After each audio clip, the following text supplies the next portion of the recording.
हाय दोस्तों, आज हम भाषा की उत्पत्ति के बारे में पढ़ेंगे। किसके बारे में पढ़ेंगे? भाषा की उत्पत्ति के बारे में।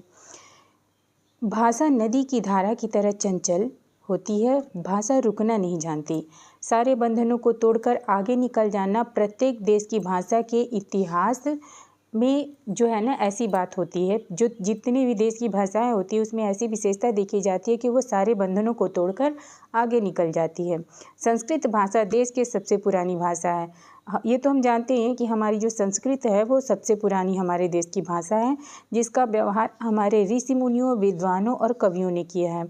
संस्कृत भाषा का जो व्यवहार है हमारे ऋषि मुनियों, विद्वानों और कवियों ने किया है। समय समय पर किया है, जैसे महाभारत में, रामायण में समय समय पर किया गया है। संस्कृत का प्राचीनतम रूप संसार की सर्वप्रथम कृति ऋग्वेद में देखने को मिलता है। अब ये जो संस्कृत है इसका जो प्राचीनतम रूप, सर्वप्रथम रूप है, वो कहाँ मिलता है? हमें संसार की सर्वप्रथम कृति ऋग्वेद में देखने को मिलता है। संस्कृत को आर्य भाषा या देव भाषा भी कहते हैं। अब संस्कृत के हमें दो नाम पता चले, एक आर्य भाषा और एक देव भाषा। हिंदी इसी आर्य भाषा संस्कृत की उत्तराधिकारिणी है। हिंदी जो है, जो ये संस्कृत है, जो आर्य भाषा और देव भाषा के नाम से जानी जाती है, उसी की उत्तराधिकारिणी है। भारतीय आर्य भाषा संस्कृत का इतिहास 3500 वर्ष पुराना है, जिसे 3 कालों में बांटा गया है। अब ये जो संस्कृत है इसका इतिहास 3500 3500 वर्ष पुराना है, जिसे 3 कालों में बांटा गया है। प्राचीन भारतीय आर्य भाषा काल 1500 ईस्वी से 500 ईस्वी तक। प्राचीन भारतीय आर्य भाषा काल 1500 ईस्वी पूर्व से 500 ईस्वी पूर्व तक और मध्यकालीन भारतीय आर्य भाषा काल 500 ईस्वी पूर्व से 1000 ईस्वी तक। आधुनिक भारतीय आर्य भाषा काल जो है 1000 ईस्वी से अब तक। प्रथम काल में चारों वेद, मतलब ये जो प्राचीन भारतीय आर्य भाषा का जो प्रथम काल था 1500 ईस्वी से 5 ईस्वी पूर्व से 500 ईस्वी पूर्व तक, इसमें चारों वेद, ब्राह्मण और उपनिषदों की रचना वैदिक संस्कृत में हुई थी।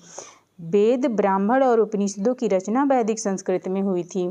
इन ग्रंथों की भाषा का रूप एक नहीं है। ये जो सारे ग्रंथ हैं इनकी भाषा का रूप एक नहीं है। भाषा का सबसे पुराना रूप ऋग्वेद संहिता में पाया जाता है। भाषा का जो सबसे पुराना रूप, अभी तो ऊपर कहा गया कि ऋग्वेद में मिलता है। संस्कृत का प्राचीनतम रूप हमें किसमें? ऋग्वेद में देखने को मिलता है। लेकिन भाषा का सबसे पुराना रूप, ये जो भाषा है इसका सबसे पुराना रूप ऋग्वेद संहिता में पाया जाता है। लोकमत यह है कि वैदिक संस्कृत का सबसे पुराना रूप तब का है जब आर्य पंजाब के आसपास निवास करते थे। लोकमत मतलब लोक धारणा यह है कि संस्कृत का सबसे पुराना रूप तब का है जब आर्य पंजाब के आसपास निवास करते थे। आर्य पूरब की तरफ आगे बढ़ते गए और वैदिक भाषा का क्रमशः विकास होता गया। आर्य जो है कहाँ बढ़ते गए? पूरब की तरफ बढ़ते गए और वैदिक भाषा जो है हमारी विकसित होती गई। क्रमशः आगे आप बढ़ते गए आर्य और वैदिक भाषा विकसित होती गई। वैदिक भाषा बोलचाल की नहीं, साहित्य की थी। वैदिक भाषा जो थी ना, वो बोलचाल की नहीं थी, साहित्यिक थी, विद्वानों और मनीषियों की थी। मतलब इसे जन साधारण लोग नहीं इस्तेमाल करते थे, विद्वान और मनीषी लोग इस्तेमाल करते थे। दर्शन ग्रंथों के अतिरिक्त संस्कृत का उपयोग साहित्य में भी हुआ है। जो दर्शन ग्रंथ है इसके अलावा संस्कृत का उपयोग किसमें हुआ है? साहित्य में भी हुआ है। इसे लौकिक संस्कृत कहते हैं। अब ये जो साहित्य में संस्कृत का उपयोग हुआ है ना, इसको हम लौकिक संस्कृत के नाम से जानते हैं। संस्कृत में रामायण, महाभारत, व्याकरण, नाटक आदि लिखे गए हैं। संस्कृत में रामायण, महाभारत, व्याकरण आदि लिखे गए हैं। पाणिनि और कात्यायन ने संस्कृत भाषा के बिगड़ते रूप को नवीन संस्कार किया। पाणिनि और कात्यायन संस्कृत के बहुत बड़े विद्वान थे। इन्होंने जो संस्कृत भाषा का बिगड़ता हुआ रूप था इसको नवीन संस्कार किया, उसे परिनिष्ठित किया और पंडितों के लिए मानक रूप प्रस्तुत किया। किसने मानक रूप प्रस्तुत किया था? पाणिनि और कात्यायन ने। विदेशी विद्वान हॉर्नेली, ग्रियर्सन तथा वेबर ने संस्कृत को बोलचाल की भाषा नहीं माना।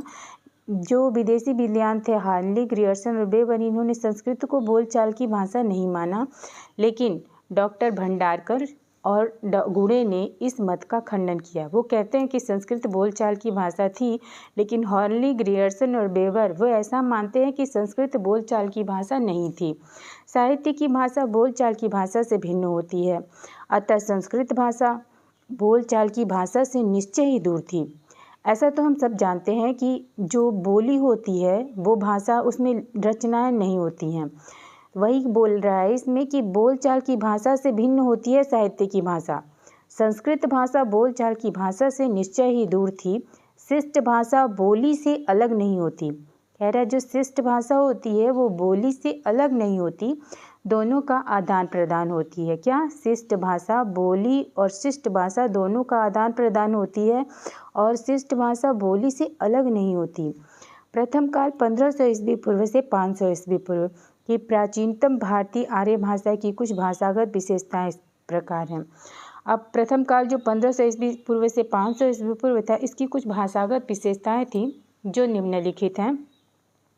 भाषा योगात्मक थी। इस काल में भाषा क्या थी? योगात्मक थी।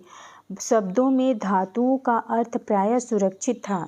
इस काल में 1500 ईस्वी पूर्व से 500 ईस्वी पूर्व तक भाषा में जो शब्दों और धातुओं का अर्थ था वो क्या था? सुरक्षित था।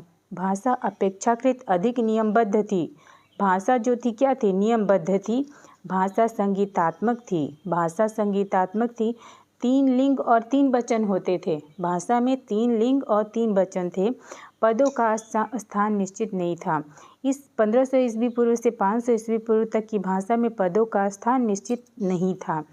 शब्द भंडार में तत्सम शब्दों की संख्या अधिक थी। अब ये जो शब्द भंडार था इसमें तत्सम शब्दों की संख्या अधिक थी। दक्षिण के अनेक द्रविड़ शब्दों का उपयोग होने लगा था। दक्षिण भारत के अनेक द्रविड़ शब्द जो थे ना, इनका इस भाषा में उपयोग होने लगा था। 500 ईस्वी पूर्व से 1000 ईस्वी, भाषा नए युग में प्रवेश कर भाषा की सृष्टि व विकास करती गई। 500 ईस्वी पूर्व से 1000 ईस्वी पूर्व में 1000 ईस्वी में जो भाषा है ना, वो नए युग में प्रवेश कर भाषा की सृष्टि व विकास करती गई। इस काल में लोक भाषा का विकास हुआ। लोक भाषा यानी प्रकृति, क्योंकि पहले के काल में तो लोक भाषा क्या थी पता ही नहीं था। इस काल में जो 500 ईस्वी पूर्व से 1000 ईस्वी का काल था, इसमें लोक भाषा का विकास हुआ, जिसको हम प्राकृत कहते हैं। वैदिक और लौकिक संस्कृत के काल में जो भाषा बोलचाल की भाषा दबी पड़ी थी, उसमें अनुकूल समय पाकर अपना सिर उठाया और उसी प्रकार प्राकृतिक विकास प्राकृत से हुआ। जो वैदिक और लौकिक संस्कृत के काल में बोलचाल की भाषा दबी पड़ी थी, वो प्राकृत के रूप में सामने आई। उस काल में प्राकृत 3 अवस्थाओं से होकर विकसित हुई। जो 500 ईस्वी पूर्व से 1000 ईस्वी थी या इससे पूर्व का जो समय था, उसमें प्राकृत जो थी 3 अवस्थाओं से होकर विकसित हुई। प्रथम अवस्था को बोलेंगे 500 ईस्वी पूर्व से ईस्वी सन के आरंभ तक, जिसमें पाली शिलालेखी सामने आई। 500 ईस्वी पूर्व से ईस्वी सन के आरंभ तक पाली शिलालेखी सामने आई थी। दूसरी अवस्था में क्या था? ईस्वी सन के आरंभ से 500 ईस्वी तक मानव हुआ, जिसमें अनेक प्रकार की प्राकृतों का विकास हुआ।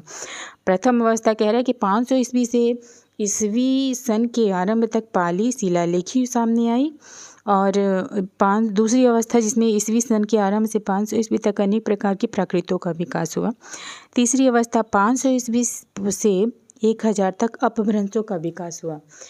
500 ईस्वी से 1000 तक अपभ्रंश का, जिसको हिंदी की उत्पत्ति जिससे मानी जाती है, उसका विकास हुआ। पाली भारत की प्रथम देश भाषा है। पाली को सबसे पुरानी प्राकृत भी कहते हैं। पाली जो है वो भारत की प्रथम देश भाषा कौन सी है? पाली है।